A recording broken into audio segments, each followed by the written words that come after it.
All right, it's 1 o'clock, and so I want to get started here, and I want to make sure that I get done in sufficient time that you all have time to get up and go to the Vita Center open house that we have at 2:30. So if you forgot about that, let's head right over there after this.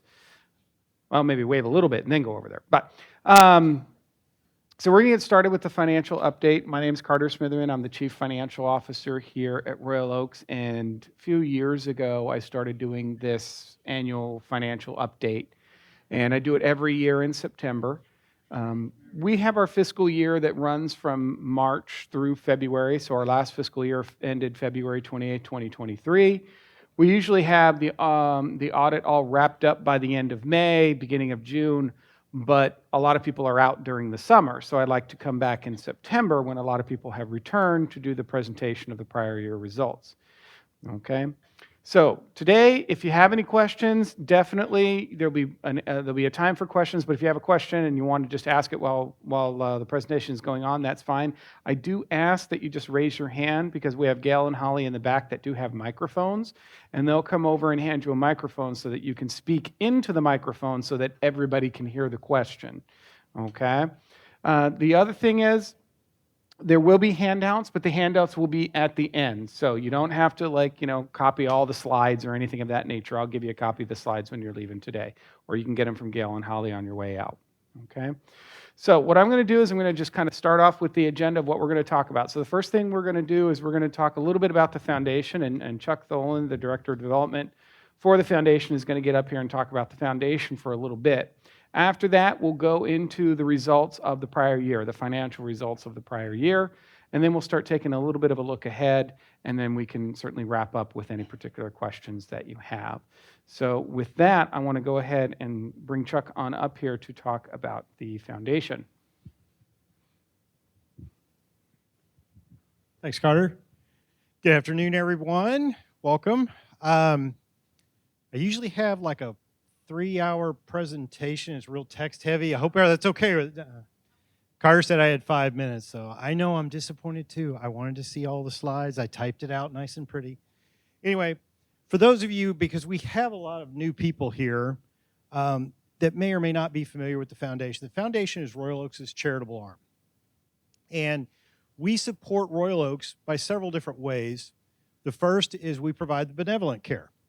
That is the safety net that each one of you have here at Royal Oaks. So in case, for whatever reason, through no fault of your own, you simply outlive your resources, that is what the foundation kicks in for. That is part of it. The second part is we enrich the lives of residents and staff, and we are in the process of transforming the future of health and wellness here at Royal Oaks. So we're very involved in that. In enriching the lives of residents and staff, just a couple of them that we've done for the year, this is a big one, the scholarship. I have to really hand it to our HR department. They have been tremendous in getting that word out to staff. We are getting a lot of applications in for staff wanting to increase their education and pursue their dreams. So that is a very important part. But also it's from residents like you that talk to our staff, whether it's a wait staff person or housekeeper or a landscaper, and really encourage them to pursue their dreams.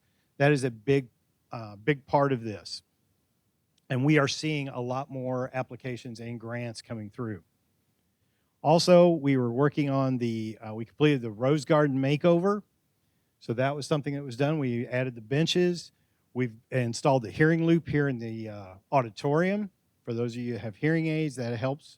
We also did a sound absorbing acoustic panels in our fitness center. And finally, our new lectern. That was a very generous donation by a resident. They felt that we needed to upgrade this and make it a little more stylish. And it's coming in very, very handy. As part of the Health and Wellness Center, the Vita Center. That is an amazing, amazing building. I hope all of you will be able to get over and see that this afternoon for the open house. It really sets Royal Oaks apart from a lot of other communities that we have access to this. So that is a very, very important part. There's a lot of ways that you can get involved with the foundation. And the easiest way is just come see me and talk to me. That's probably the easiest. If you want to make a donation, here's the different ways to do it. One of the things I like to point out is these top 4 right here, those are how you can help today. This bottom one is how you help in the future. That's what you're passionate about, whether it's something for a care center or, in this case, the Vita Center. We used a lot of funds for that, and Carter will explain a little bit. But that's really how you help for the future. But anyway, either way, you can come see me, talk to me about it. I'll meet you in my office for lunch, for dinner, for drinks, whatever you want, whatever you feel comfortable with. I'll meet you and discuss anything that you want to talk about the foundation for.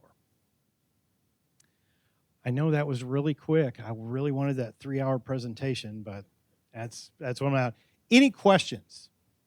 Any questions all about the foundation? Wow, that worked out good. I'm going to give it. Oh, yes, sir. Hold on just a second. She's bringing a microphone to you. What's that hearing aid loop you're talked about? The hearing aid loop, and actually you can see a little bit of it in the floor where the tiles are pulled up, the little copper area right there. That creates a loop so that when we are using microphones, your hearing aids can be set to the T-coil setting, and that will allow you to hear without any background noise. So, very nice. Yes, ma'am. Hold on, she'll bring you a microphone. Curious, how do you make your decisions about what projects will be worked on through the foundation? That What's is the a wonderful process? question. So in case anybody didn't hear it, how do we make the decision of what we approve and not approve? A form is filled out. It usually comes from a resident or from one of our groups. That is sent to a committee of the foundation members, and they decide and say, yes, we'll spend the funds on that, or no, we can move that over to capital improvement or a different department. So, anything else? Yes, ma'am. Hold on. She'll bring you a microphone.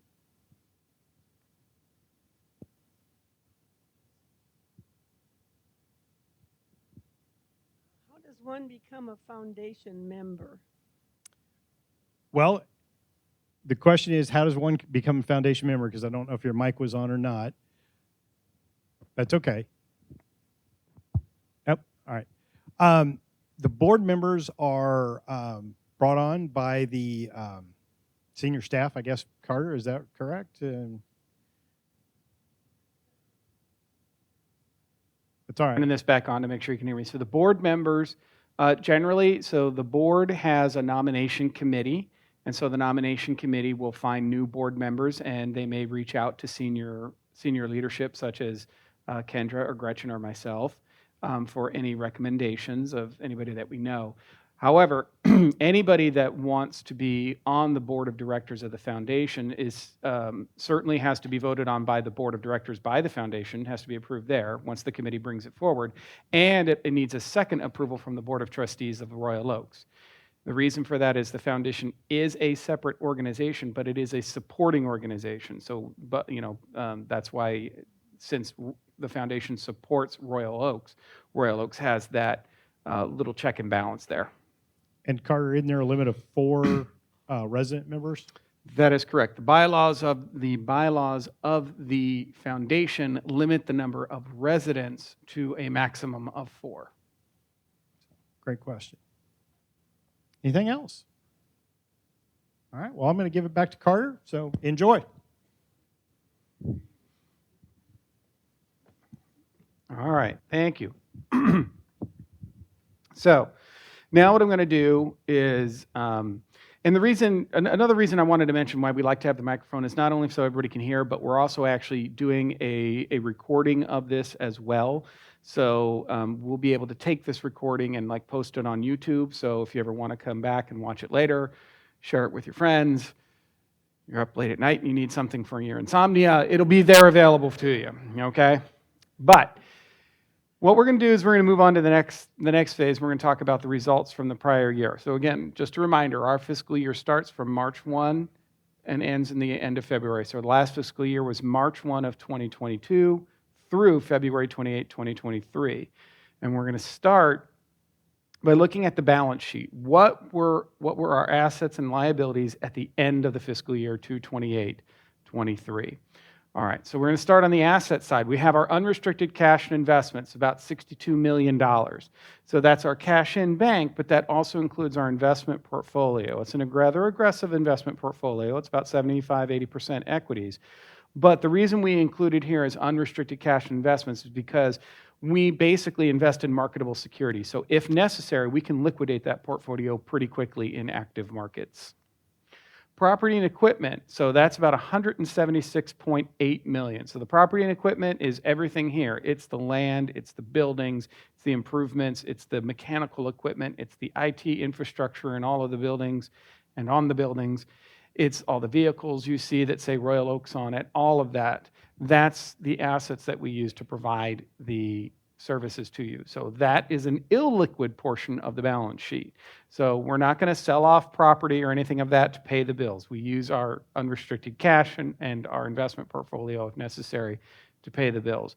This is what we use to provide the services. You'll notice it says net at the top because it is net of depreciation. So depreciation, for those of you that remember maybe from a business class, when you build or you buy an asset, you put it on your balance sheet and then you expense a portion of it over time as long as you leave it in production, for lack of a better word.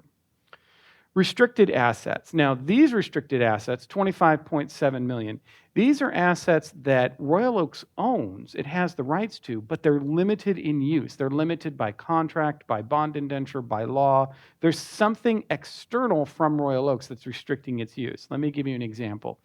When you give 10% down on an entrance fee, we take that 10% and we put it in an escrow. And we have to do that by law until you accept the unit, until you move in, accept the unit, and start paying the monthly service fees. Then at that point, we can transfer that to our investments. But if any time during that 10% down phase, you wanted the money back, we can pull it back and refund it, no problem. In the other example, we have bonds. We have reserves on bonds that have to be held in particular investments and have to just be there for the remainder of the bond. And we also do make interest payments and sinking payments on the bonds. In other words, like when you have a mortgage and you pay monthly amounts, we pay monthly amounts and it goes into an account. And every 6 months it gets swept out and pays the bondholders. So once the money goes in there, it's restricted and it can only be spent on certain things. So we have a few of those restricted accounts, about $25 million. All the other assets combined, receivables, inventory, prepaids, all that type of stuff, that only comes out to about $2.6 million. So you can see the vast, vast majority of the assets are tied up in the facility, which makes sense of providing the services. So the assets are what Royal Oaks owns, okay? And I do want to point out that these numbers that you're seeing up here are just Royal Oaks, okay? I'm going to go over the foundation a little bit later, so this is just Royal Oaks activity, their assets, their liabilities, their activity. The liability is what Royal Oaks owes to other people or entities. So the first one up here is $146 million of bonds. This is basically the outstanding debt of the organization. Yes, just a moment. Does that include Inspirata? Yes, when you say Royal Oaks does include Inspirata. Yes, Inspirata Point is a neighborhood within Royal Oaks. Royal Oaks is the entity and the entire campus. So Inspirata Point is included in these numbers, absolutely. So $146 million of bonds, okay? Now, in that number, we have what are called permanent bonds and temporary bonds, okay, particularly as it comes to Inspirata Point. So permanent bonds are like a mortgage on your house. You go to the bank, you borrow money, you pay that off over 30 years or 15 years, whatever the term might be. We have similar bonds like that. They're fixed rate bonds. We pay them over 30 years. We also do have a portion in there called temporary bonds. They're short, a little more short term. They're there for the construction period, and as people move in, they get paid off. So it's kind of like a loan from the bank that we draw down as we need it to pay the contractor, and then as people move in and pay entrance fees, then we pay the bank back. That temp debt is expected to be paid back relatively quickly, so that all we'll be left with is just the fixed rate bonds. So right now it's about $146 million. I'd probably say 18 to 20 million of that number is temporary debt. The rest is the bonds that were issued for Inspirata Point, plus an older issue back in 2016 that Royal Oaks had to kind of clean up some other outstanding debt. basically kind of consolidate a lot of things into one.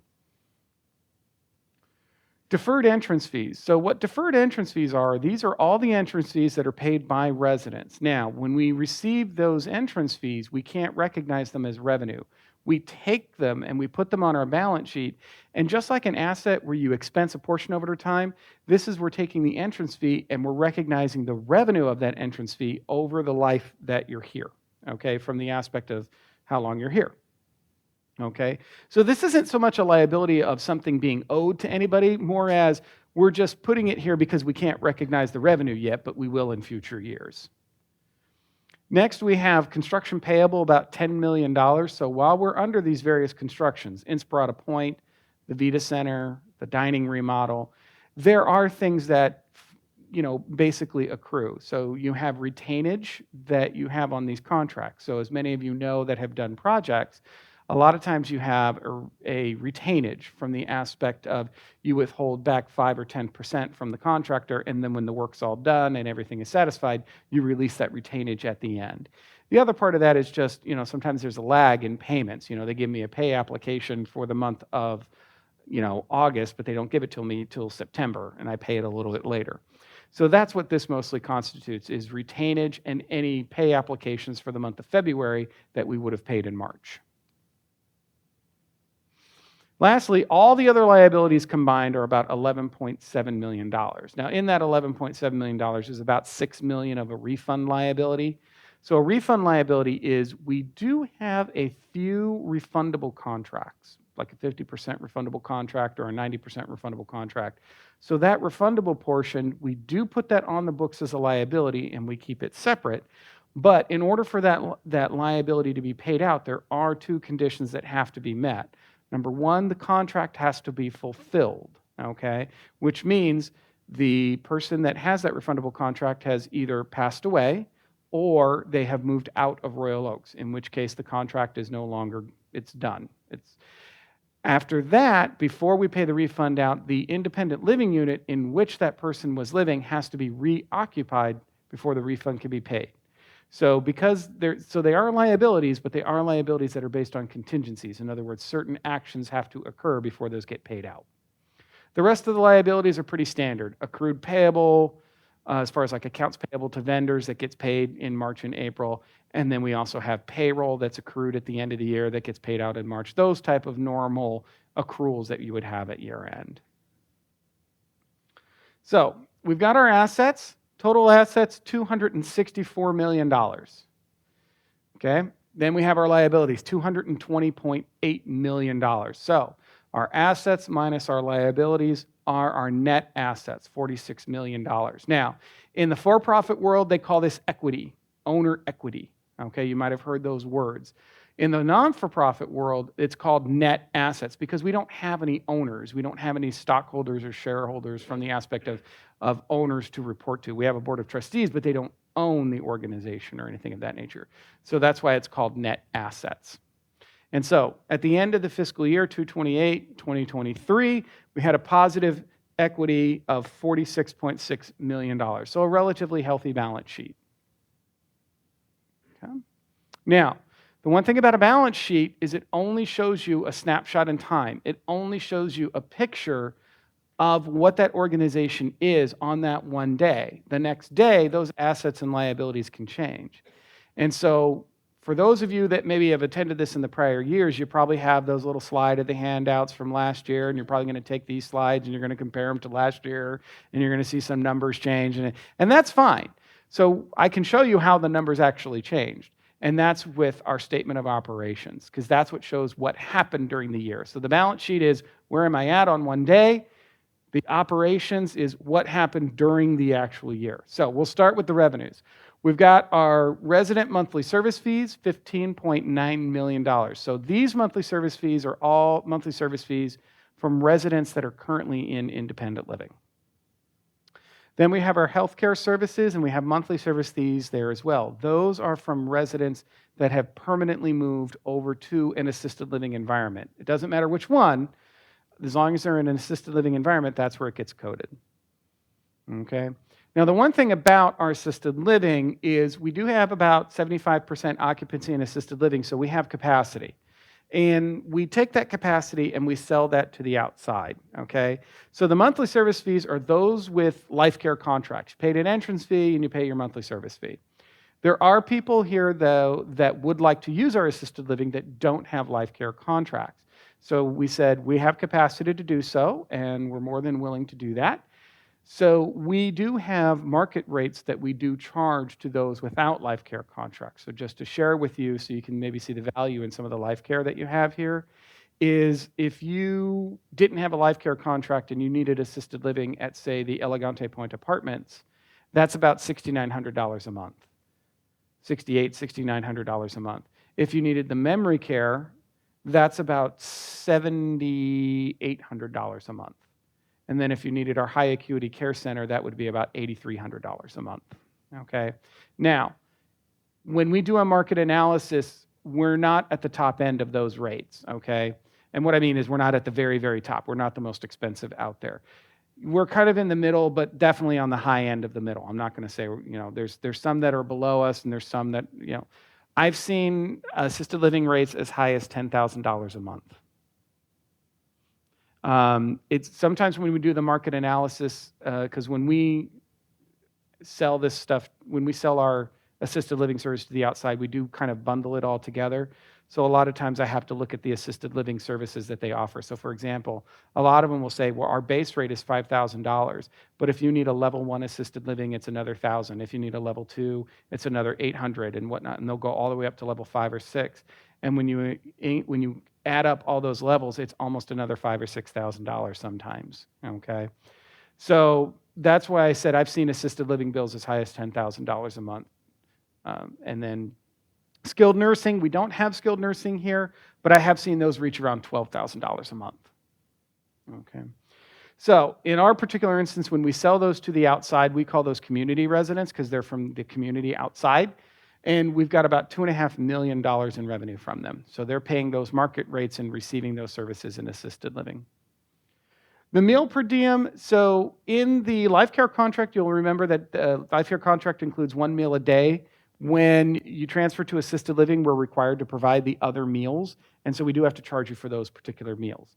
So sometimes the question I get is, well, how come you weren't charging me those meals like when independent living? And the answer is, well, because I wasn't always providing them to you. When you're in independent living, you go to the grocery store and you cook for yourself, so you're more than likely paying for your own meals, or you go out to eat to another restaurant, you're paying for your own meals. In this particular case, in the assisted living setting, then the question becomes is we're providing those particular meals, so we charge those. Supplies and other, those are mostly just minor medical supplies. This is not something that we really make that much of a margin on. We're just trying to cover our costs and pass through that cost for supplies in the assisted living area. This is about $44,000. And then we have other revenues of about $1.2 million. These other revenues are ancillary charges, such as if you go to you'll notice when you go to the bar, like Copper Sky or the pub, you have to use your prepaid account or credit card because by law, you have to pay for your alcohol. That can't be part of your monthly service fee. And so that revenue is included in there. Guest meals, if you go over on your dining dollars, that's in there. We do rent out to some providers, that goes over there too. And there's some other minor charges here and there. So all of that gets rolled up into that 1.2. And so we have total fees from residents of about $24 million. Just, like I said, this is just Royal Oaks. So now we got to look at the other side of this equation. How did we spend the money? Because we take the money in and we provide services, okay? But we're a business that hires people to take care of people. So you can see on the top line, what's our number one expense by far? Far and away. It's the biggest one up there. What is it? Wages. Wages. And that's just paying the staff. That's paying everybody. It's paying your caregivers, the food service personnel, the housekeepers, everybody. Okay? The reason I say that's just the wages is because when you pay people in this country, Uncle Sam wants a cut of it too. They actually charge the business for hiring people. So in that particular instance, there's taxes associated with that the organization pays. Plus, we offer benefits. We offer health insurance, dental insurance, and some other smaller benefits, but we do have them. All of that up, the taxes and benefits alone adds up to $3.1 million. So if you take these two numbers, 14.7 and 3.1, you're looking at about what, $17.8 million? If you look at the total, $26.9 million. 2/3, I'm not even telling you what the other expenses are. 2/3 of the entire expense is the workforce. That's why we're very careful about, we're a company that hires people to take care of people. So we want to make sure that we're very careful on who we hire. Medical supplies, $79,000, not too bad. Some of you that may remember back in COVID when I did this presentation, that number was 4 times as high. Medical supplies were through the roof. They've come back down. Professional and contracted services, these are things like, consultants, attorneys, accountants, IT consulting, insurance is in there because we need that. So a lot of myriad professional and contracted services. Property and equipment services, $1.3 million. These are some of the vendors that we hire, some of the parts and supplies that we buy to basically maintain and repair the facility. Food, $2 million. Okay, this is all the raw food that comes in, the vegetables, the fruit, bacon. It's like the number one thing we buy is bacon. I'm not kidding you. Next time Chef Paul gets up here or Chris Dressel, the food service, ask him what the number one food expense is. It's probably going to be bacon. Bacon makes everything good. It's fine. I'm good with it. Obviously, that's just all the raw food for the entire campus. That number is going to grow a little bit. That number is going to grow because we just opened up 2 restaurants, Indigo Kitchen and Copper Sky. We're going to open the third one, Azul, in a little bit. And certainly that food cost is going to grow. We're just going to have more people here, and we're going to be serving more meals. Okay. Utilities, $1.5 million. Most of that's going to be electricity. Okay. Certainly there's water and sewer, and there's some natural gas in there. Southwest Gas is what we use. But the bulk of it's electricity. I would say right now electricity is probably, in the past, the water rates were the ones that were climbing. They had some really big increases the last few years, and I think they've settled that down. And if you know anybody in Sun City, Epcor Water was definitely making some big rate increases these last few years, but I think they've got that settled down. So now it's for us, it's APS. We use APS, and their rate increases are basically dependent on their operations. Other, basically everything else that doesn't fit into another category, about $1.9 million.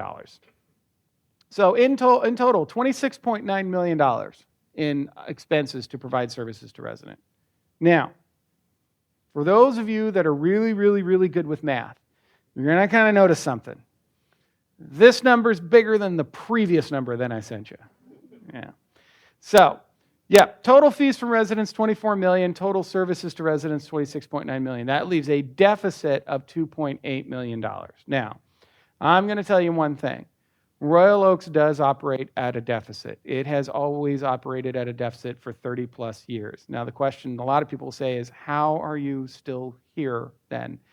And the question is because we find other ways to subsidize it. However, I will tell you one of the primary goals of Inspirada Point and the expansion is one of the things is we did realize that we probably needed a little bit more independent living on this campus moving forward because although, and we're going to go into it, although we find ways to subsidize operations and we've been able to do so successfully and grow for the last 30 years, we realize that this number in the long run, that negative net operating margin does need to flip to a positive.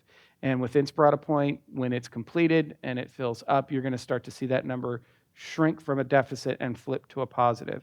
And the reason is because some of the strategy that we're using may not be available to us in the future or may be a little bit more limited.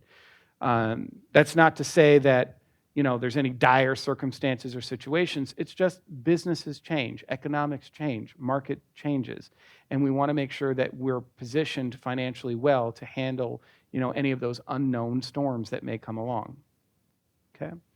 So operating margin, $2.8 million to the deficit. We still do have interest on our long-term debt of about $1.1 million. You are going to see that grow rather significantly in the next year or two. Right now, while we have construction going on, I can capitalize some of that interest as an asset and recognize a portion over here, but that is going to grow once construction stops.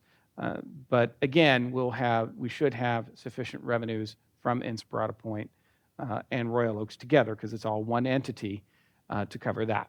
So add that in, $3.9 million to the deficit. And now we're like, okay, so how do we cover this deficit?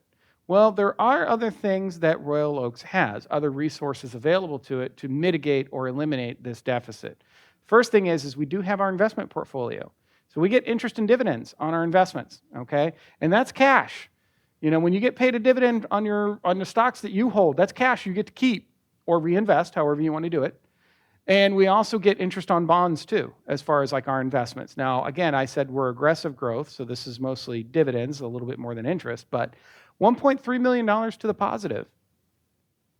Got another investment gain, a realized gain of 1.7. And again, this is cash in hand. So a realized gain differs from an unrealized gain. A realized gain is something that you've captured. So for example, very simplistic example.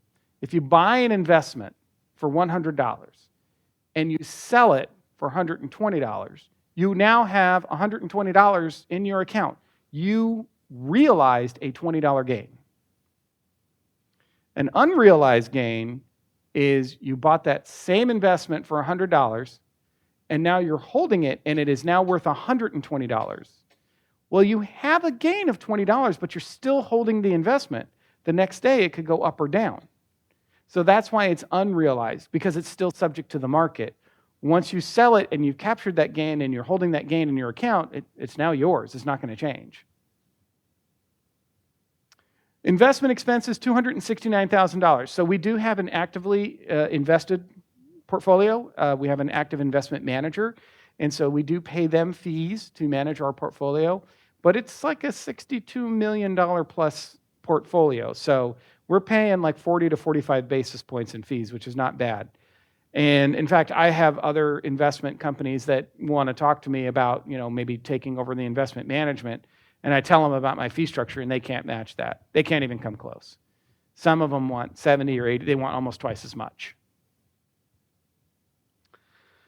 We do have a transfer from the foundation for property and equipment for $3.9 million. This is a transfer from the foundation for the construction of the Vita Center, okay? So the Vita Center is a $10 million project, okay? The foundation was very instrumental in making this Vita Center a reality. It basically said, look, we've got $4 million of restricted monies, donor restricted monies. The donors have said we want to give money to the foundation, but we want to restrict it for capital improvements on the campus. Up until this point, there were not any really significant capital improvements that they could spend it on. When we proposed the Vita Center to them, this was an opportunity to say, this is good. We're fulfilling our mission, and we get to go back to our donors and say, thank you for the donation again, because now this is what we were able to do with it. A concrete example. Not only did they contribute this $4 million of donor-restricted monies, they also pledged another $2 million of unrestricted monies from their own portfolio. Now, you don't see that up here because that'll be next year. But in total, out of that $10 million project, it was $6 million was generously provided by the foundation and the donors of the foundation. Then there was a transfer out to Cactus Sky of about $1 million. So Cactus Sky is a separate organization. It's an LLC. It is wholly owned by Royal Oaks. And we just use it to basically take a look around for any sort of real estate purchases and other opportunities. So if there's any sort of land that's adjacent to our property that may come up for sale, or even if it's not adjacent to our property, we'll use Cactus Sky to do any sort of due diligence, take a look at it, make any proposals, and so on. And so that company is outside what we call the obligated group for the bond, so it's able to move a lot faster as far as making proposals and doing due diligence and things of that nature. Okay, so it's basically kind of a strategic growth fund, just outside in an LLC. That money that's over there, it's still under the control of the Board of Trustees of Royal Oaks, so it's not like it's gone. If the Board of Trustees of Royal Oaks ever indicated that they would like some or all of that money back, they can just certainly direct that and the money comes back. But they like to keep it over there, and I recommend that they keep it over there simply because it allows Royal Oaks to move very nimbly Some of you that may have owned other businesses may be familiar with this concept where sometimes you have to kind of form another business off to the side to kind of move things along when you want to do something exploratory as far as doing a due diligence on an opportunity. So all that being said, now we've taken our 3.9 million deficit and we've flipped it to about 1.8 million. So that's good. But there is a little bit more too. Yeah, there's always more. So sometimes the more is good, sometimes the more is bad. And in this particular instance, it's a little bit of both, actually. So we got 1.8 million. Now, these items, most of these here, with the exception of marketing for expansion. Marketing for expansion is definitely a cash outlay, but all these other things really they don't have anything to do with cash. And what I mean by that is they are revenue and expenses that are required by accounting rules, but the reality is either cash hasn't changed hands or it changed hands a long time ago, and this is just the accounting for it. So, a couple of examples. Earned entrance fees, 6.4 million. So remember from the balance sheet, had that big 52 million deferred entrance fee? Yeah, when you pay the entrance fee, it goes on the balance sheet first, and then we recognize a portion of that over time.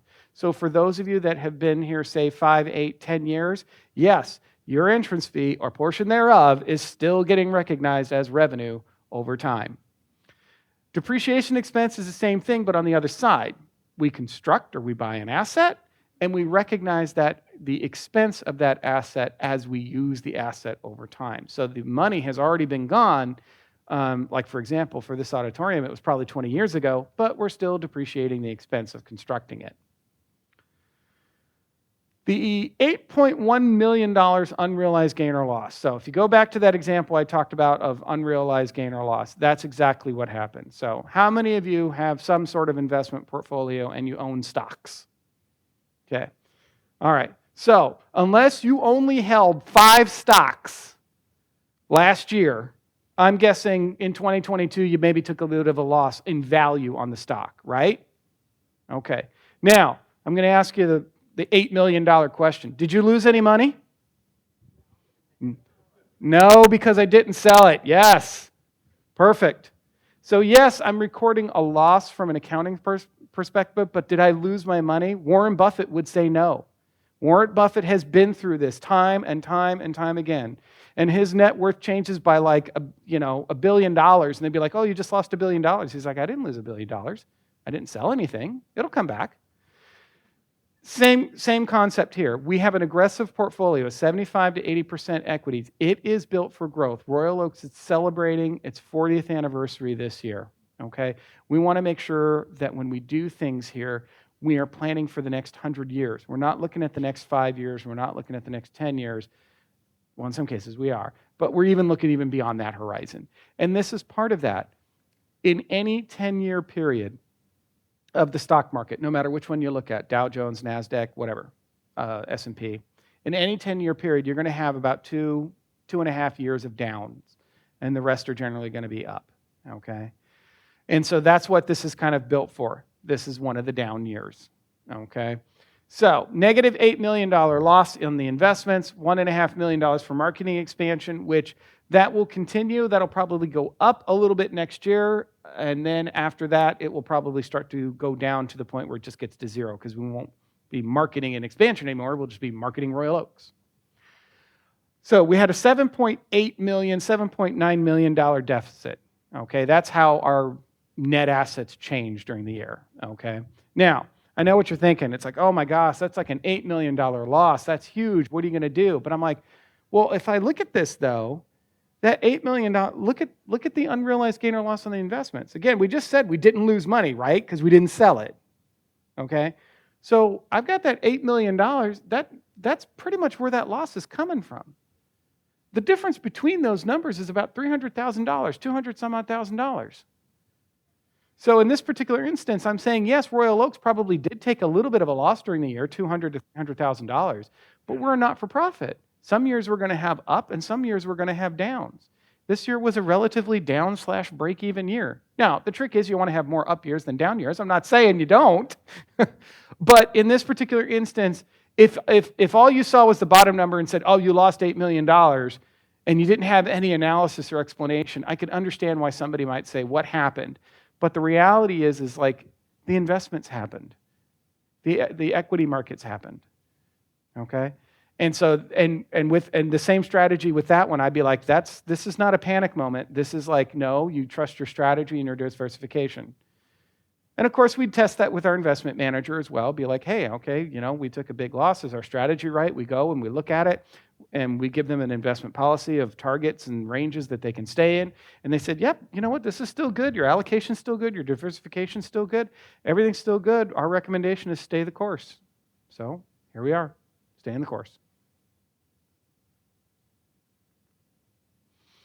So now, obviously from the liability section, you remember the biggest debt was the what? The what? Nope, that was the expense. The liabilities on the balance sheet. Which one? So the balance sheet is the money that we owe.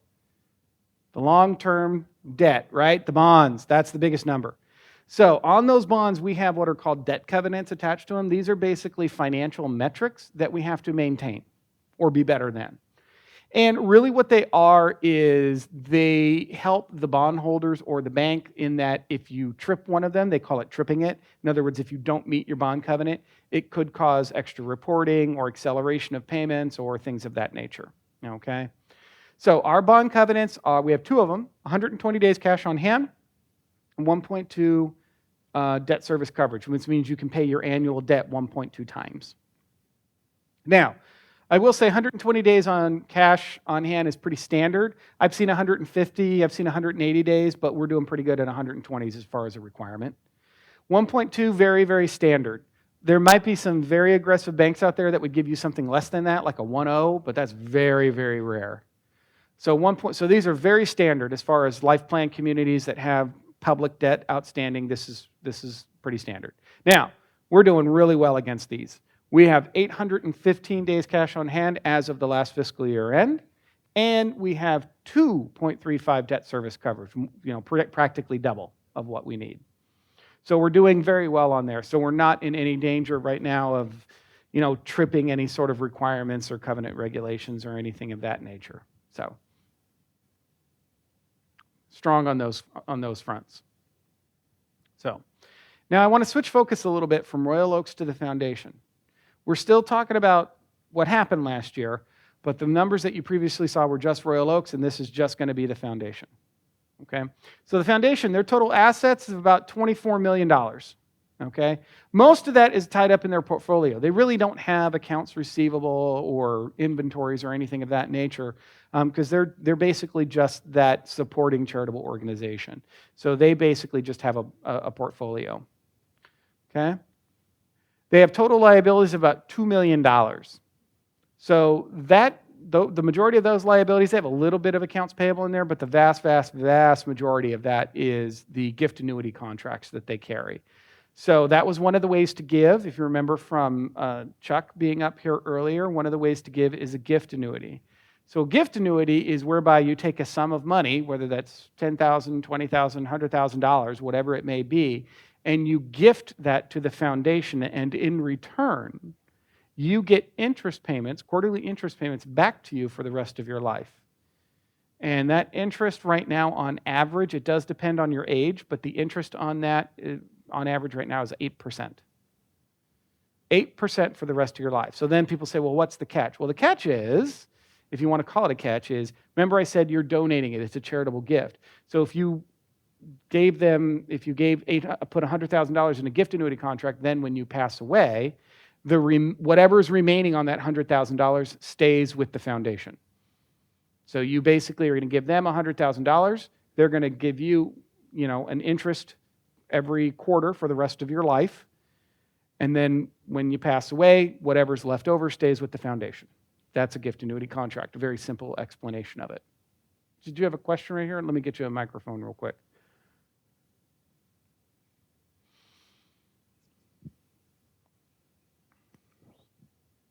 I'm assuming.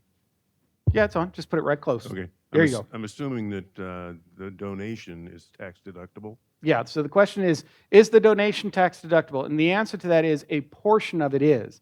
We can do up an analysis that you can give to your tax representative that will tell you how much of your contribution is tax deductible and it's usually over a several year period, and it does decline. So you are going to get interest, which is taxable, but then you also get a charitable deduction each year, but eventually that deduction works its way down to zero, and then you have interest. How do you determine the percentage? The interest percentage? No, not the interest percentage, but you said you don't get a full deduction. It depends on your age, your expected life, and Oh. there's an actuarial process, and in other words, what's your interest rate, how long do we expect to pay it out, that type of thing. So we do have a software that calculates that all for you, and it prints out a one-sheet analysis. So if you wanted to come to us and say, I'm thinking about doing a gift annuity of $100,000, what would that look like? We can program all that data in, print out one sheet. You can take that to your tax preparer or financial advisor and be like, hey, is this something I can take a look at? So, yep, great question, though. So this, hold on a second. Chuck, gentleman in the red shirt, was asking about gift annuities. So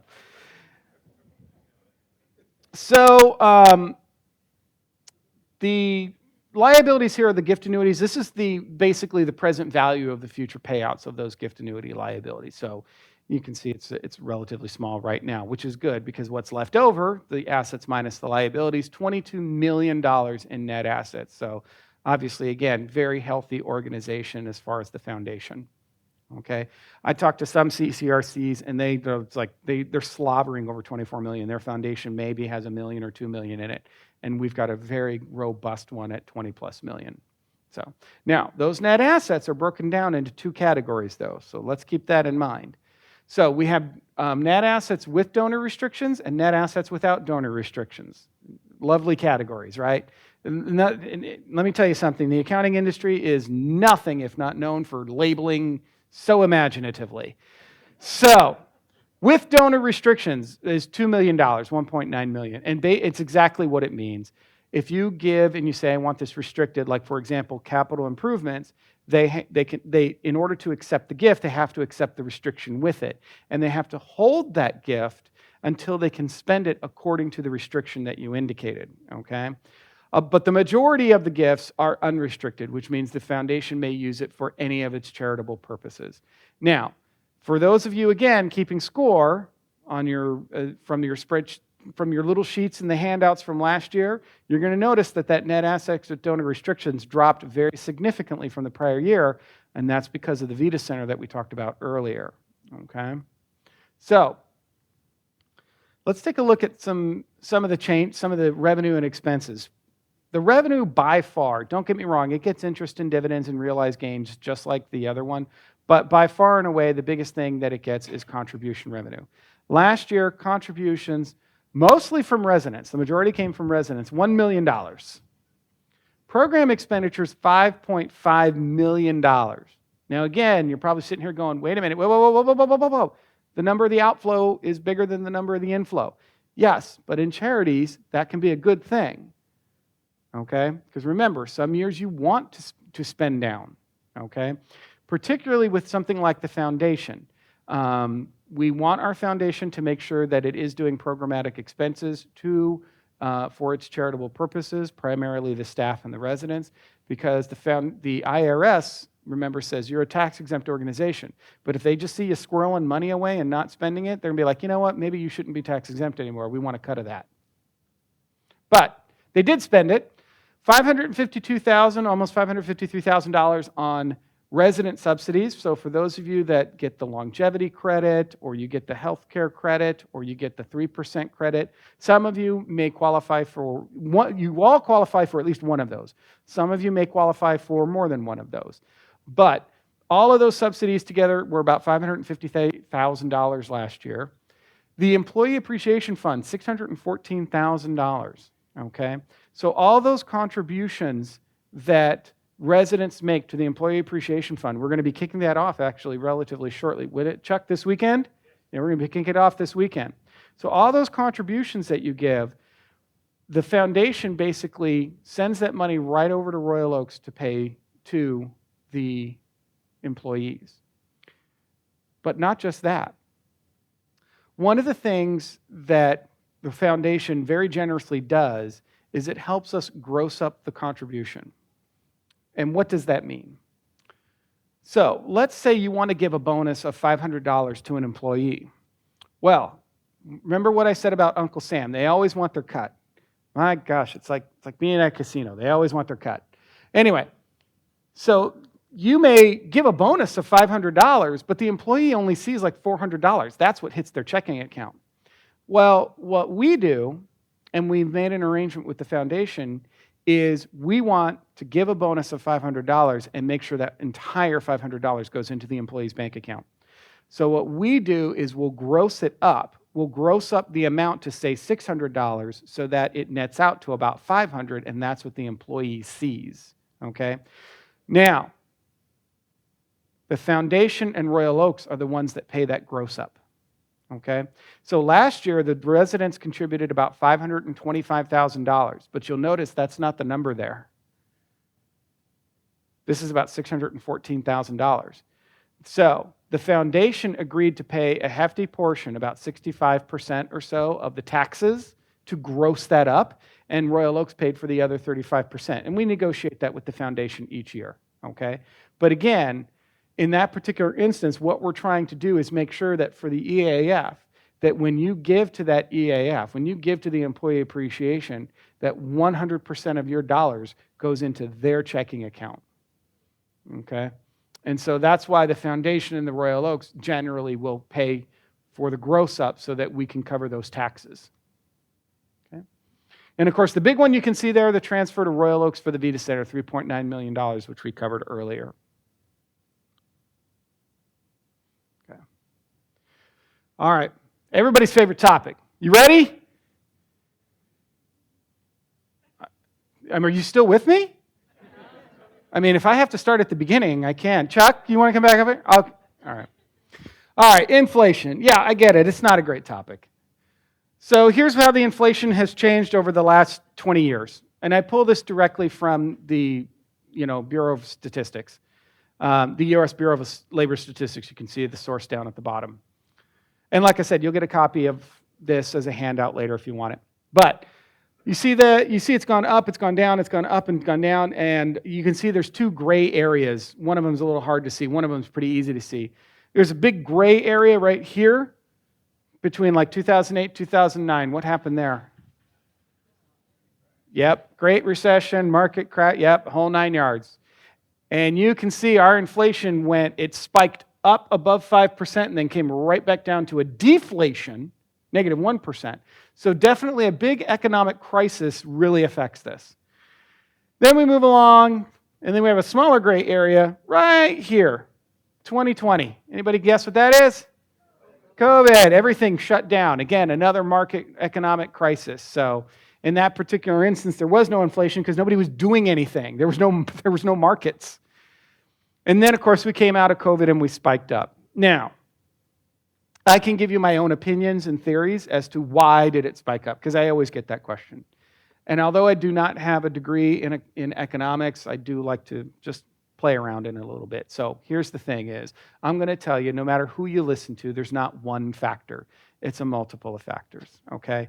Number one, certainly within COVID, when you have a global economy and you have global sources, markets that all close at different times for different reasons and have different regulations regarding COVID, it disrupts the supply chain of whatever you're working on, okay? And so all of a sudden supply is artificially reduced because of that. That's one way to drive up inflation. It's not the only way. The other thing is you had a lot of people leave the workforce, okay? In some cases, they were forced out. They said you couldn't go to work. Now, they didn't all come back, okay? We've got some people that didn't come back to the workforce. There's some young people out there that said, you know what, I'm tired of working for somebody else. I'm going to start my own business. And that's great, honestly. I am very, I have nothing wrong with somebody being entrepreneurial or something of that nature. You have some that just said, I'm done, I'm out. They early retired. You had some that basically said, I'm going to go live with mom and dad at home. And they did, and they're probably still there.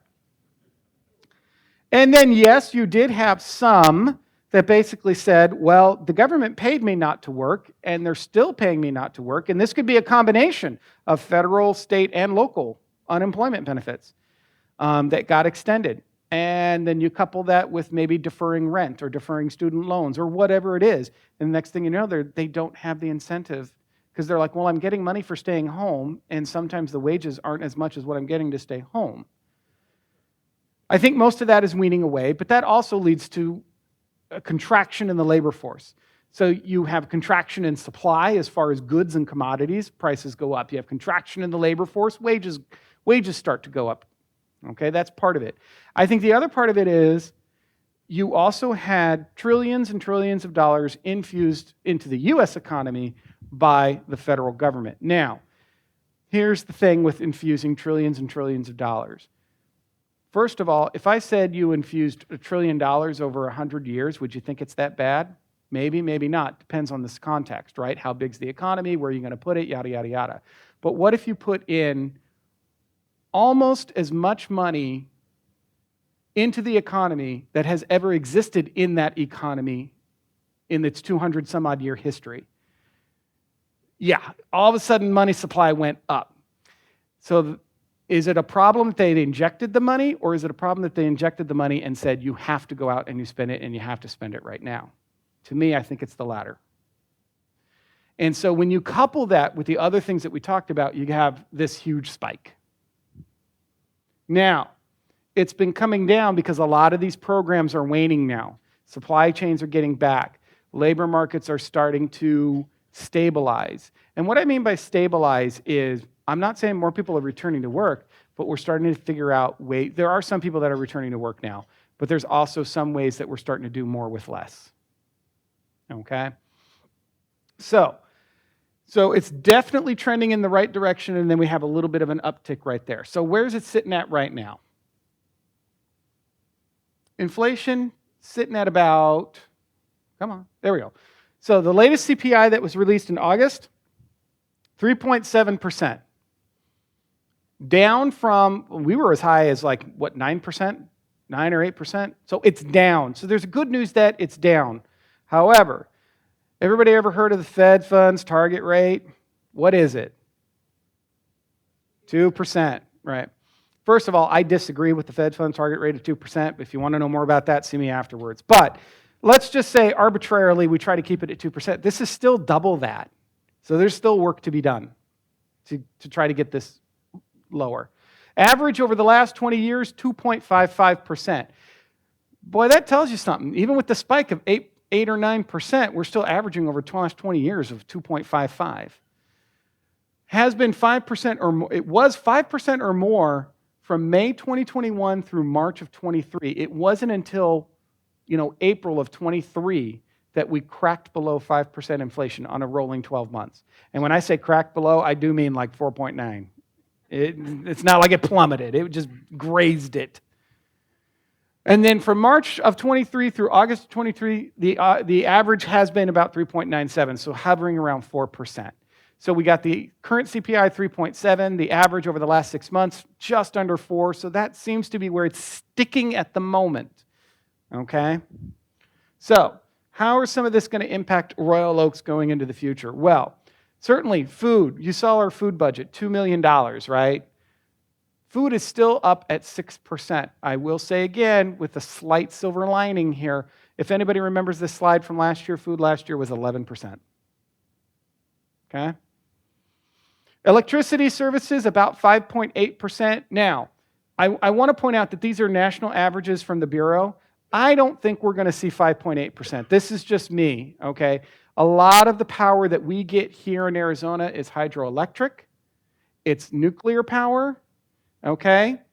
So a lot of this 5.8%, I think you're seeing in the Great Lakes area and in the Northeast where they do a lot of coal and oil, and those are a lot more volatile, and they're certainly more up right now, okay?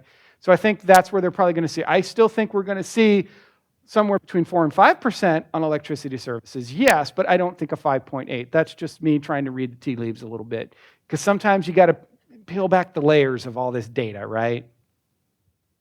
Commodities, excluding food and energy, 1.3%. One saving grace. Fantastic. So some of these commodities have finally come down a little bit. Then you've got medical commodities. These are supplies, medical equipment, things of that nature. They're still hovering around 4%. But again, all of these are down from last year. Still pretty high though, considering historical norms. Okay. Now, what was the biggest expense? Wages, exactly.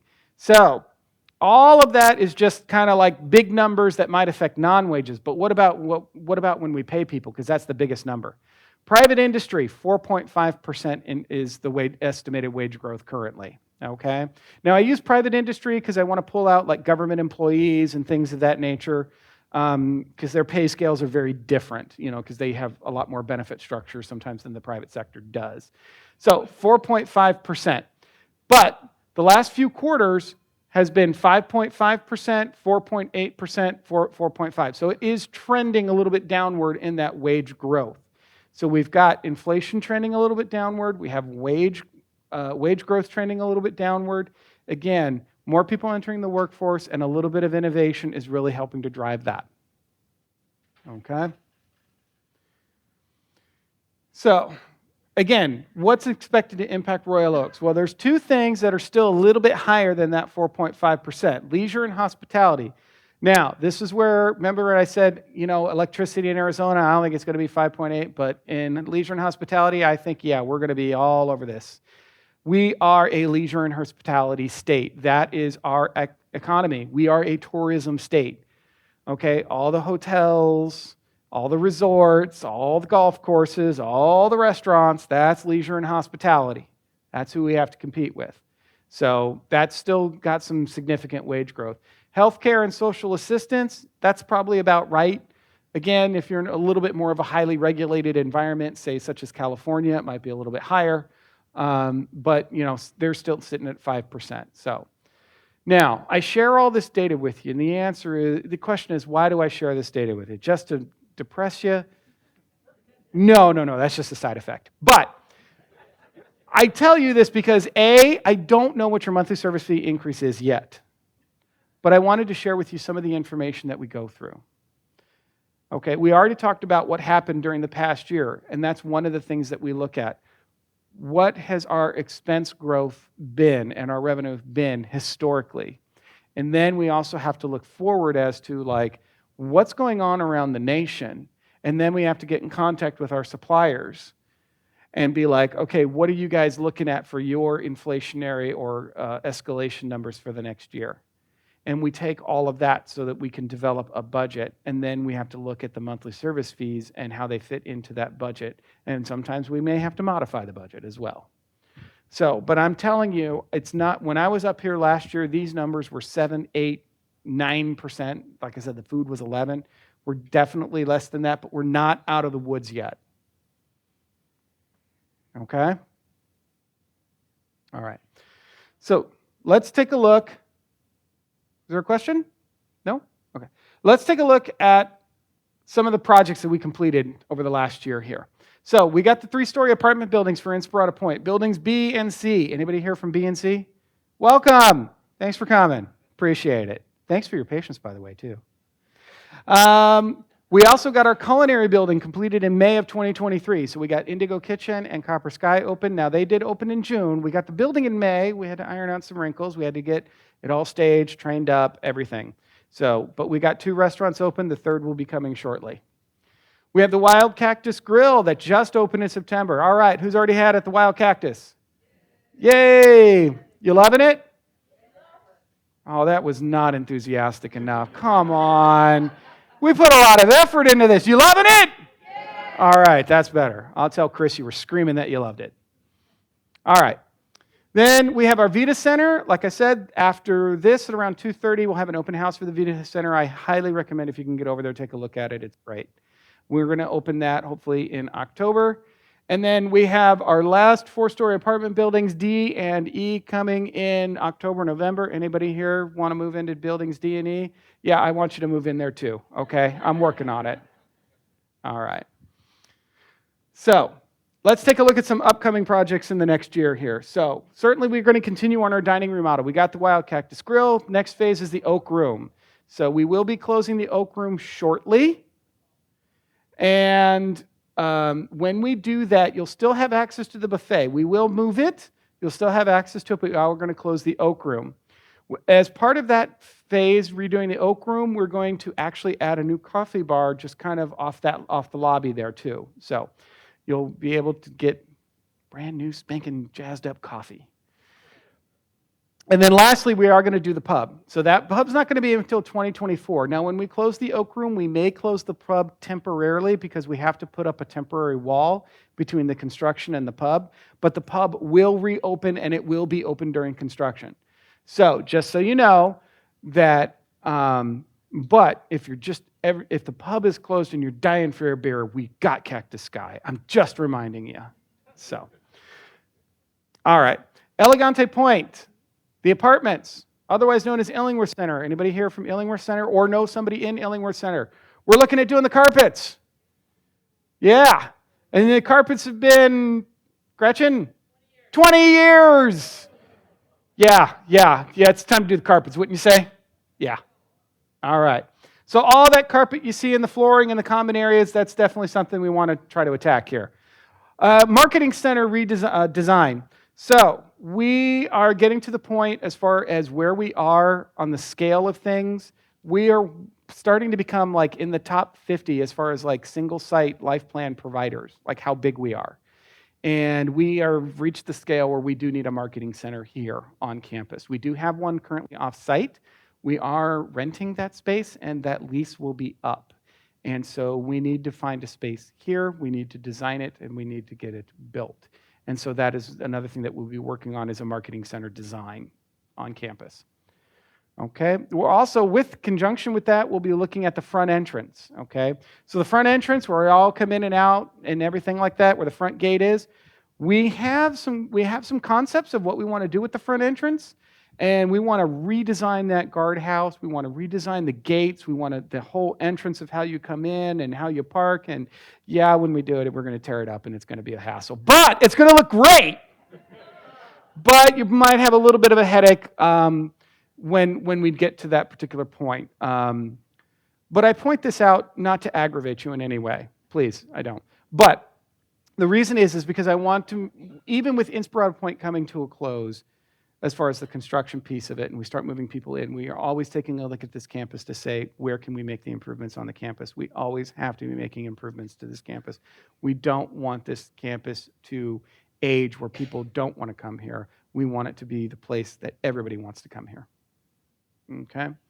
Lastly, and of course, the most exciting thing ever, because everybody's been clamoring for it, is we got to replace the water cooling towers. How many of you know where the water cooler towers are? All right, a few of you, great. Yeah, we have two giant water cooling towers. They're actually kind of in that receiving area where you see a lot of the semi-trucks back up. They are the original water cooling towers. They're about 40 years old. They're normally only supposed to last around 30 years. Yeah. So, now, don't get me wrong, we've taken great care of them. And anytime we come out to have them maintenanced or serviced or something like that, they say they are in good shape, but you got to replace them. Now, they're going to be expensive to replace, and we can only do it during a certain time of year. We can only do it during the wintertime. Because during the summertime, we're using both of those water towers at full capacity. And the wintertime is the only time that we're actually going to be able to shut one of them down and drain it and then replace it and then bring that online and then shut the other one down. And I can tell you we're not doing that this December or January, but that's something that we might have to do next December or January.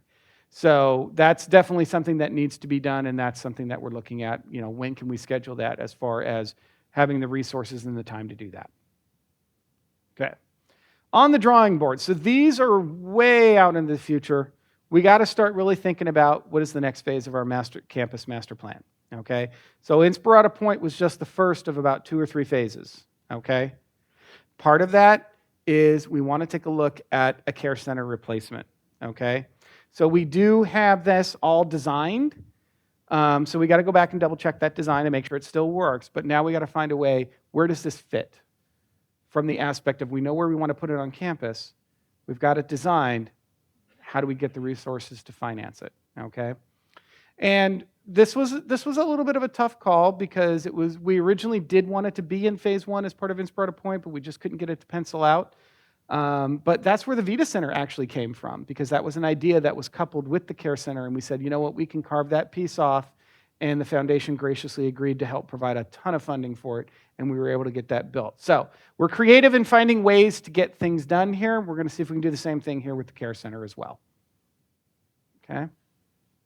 Now, unless I put you all to sleep, this is the time where you get to stand up, stretch, ask questions. Anything? Anything? Is there somebody in the back there? Oh, okay. Okay. Thank you for a Yeah, it's on. Just talk right thank into you it. for a very good presentation. I think I understand every word. Okay. When we moved in here 4.5 years ago, I think I've got this right. Correct me if I'm wrong. Royal Oaks advertised a very high Fitch rating. Yes. Where is the Fitch rating of Royal Oaks now? Okay. And I assume with the building process, it has come down because we Yes. into that. Yeah. And do you have projections of when it might get back to a triple A? Sure. Well, first of all, it was never at a AAA, but I appreciate your confidence.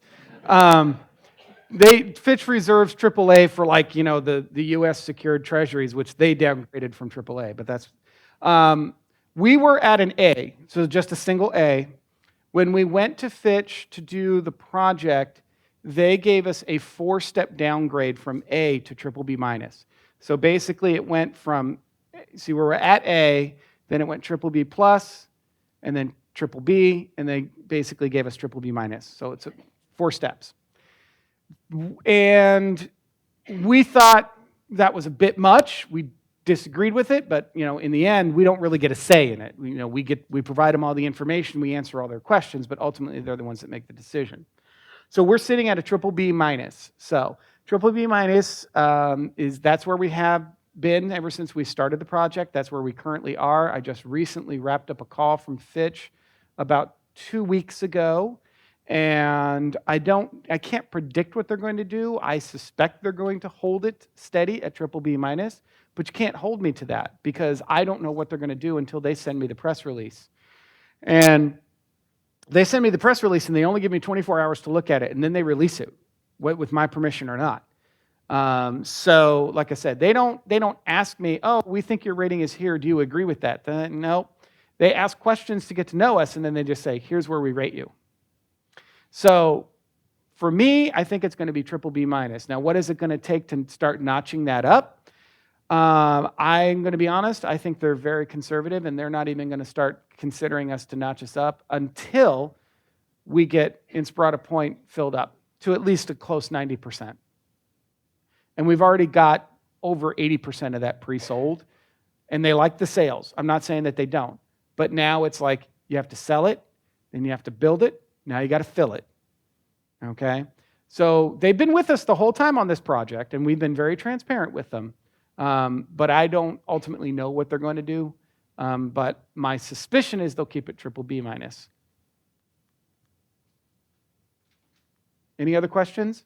Oh, way in the back. Oh, this one first, and then way in the back. Yeah, well, this might be kind of dumb, but Oh. I don't know what cooling towers are, nor do I know, and I'm more interested in knowing, what effect does that have on residents when you're tearing one down and rebuilding it? So the cooling towers. So our heating and cooling system here is a water source heat pump system, which means we basically use a water system to heat and cool. So when you turn on your air conditioner and you turn on your heater, it's that water source heat pump from these these towers that basically make it work. So the theory is there should be no or little disruption to the residents when we do it. If the cooling towers go down in the summer, like if we tried to take one down in the summer, you would feel the effect because you wouldn't be able to turn on the air. Yeah, that'd be a problem. Okay, that's why we can't do it then. We'd have to do it in the wintertime, because in the wintertime, there is enough capacity in one tower to run the needs of the residents during that cooler time. Okay, but that's why we have but that's why you have to, is so, so when you need to replace it, you don't have to take the whole system down. You just shut down some of it. And when I say shut down some of it, you'll just be like, you're still able to run off of one, but, we replace that one and then charge it up and then go to the next one. Thank you. Okay, so let me go to the back and then you. So electric is going up Yep. daily almost, Seems and I that. didn't hear anything on solar panels. Is there any chance we can put that into some kind of long-range plan? So the question on solar panels, I get this one a lot. I would love to. So here's the thing is, okay, I'm going to do a little bit of a pitch for solar panels. If you want solar panels, then I need your help. And here's where I need your help. And I know it sounds very cliche. I need you to call your congressmen or senators. And the reason is because we, as a tax-exempt organization, don't get any credits because we don't pay taxes. So what happens is you might see a school district that gets, and they're a government agency, they might put solar panels up. Well, they're getting money from the federal government to do that. You might see private industry putting up, or a private home putting it up. They're getting a little bit of a tax credit back. We don't pay taxes, so I'm not eligible for any credits. However, there was some recent change in legislation to make it a little bit more accessible, because without those credits, the return on investment of that would take 15 to 20 years. But if I get those credits, or if I got at least the same pricing that some of these other companies would get, I could get a return on investment of 5 years or less. Do you kind of see what I'm saying? So right now, I'm not anti-solar or pro-solar. What I am is I'm the CFO. And I'm sitting here going, you have to make it economically viable, because the residents are the main source of the fees. I don't want them to chase good money after bad. Does that make sense? I want to be responsible with the money. And this is one where it's like, until the market of solar panels either comes down on its own, or if the federal government says, we really want you to have this and we want to expand a little bit of that subsidy and help you out, okay. But until it becomes a little bit more economically viable, it's not like we don't look at it, but every time we do, the numbers just don't work. In other words, by the time I get a return on investment, by the time would it lower my energy costs? Yes, but ever so slightly. And by the time I got the money back that I paid out, it's time to replace the panels again. Where it should be like, no, I should get some benefit somewhere. Does that make sense? Okay.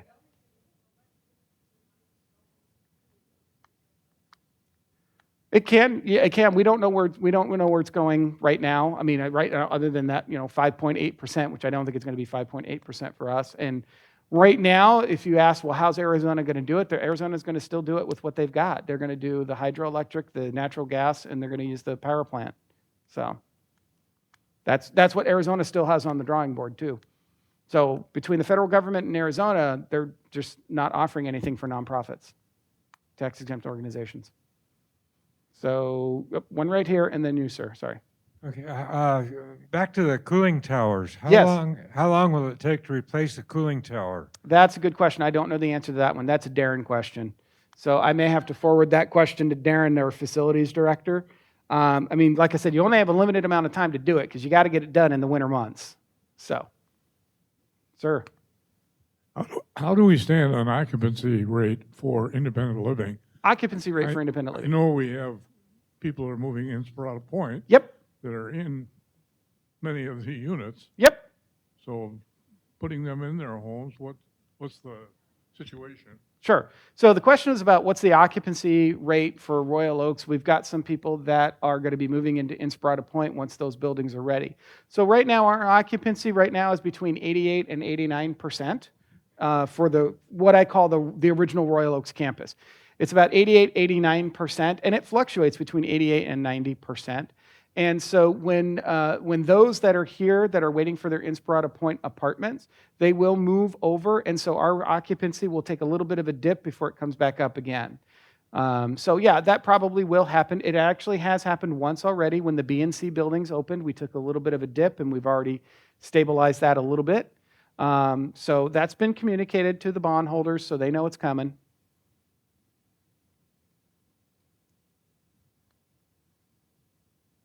Any other questions? All right, if that's it, then I'll wrap this up and you're all good to go right over to the Vita Center. I highly encourage you to do that. Thank you.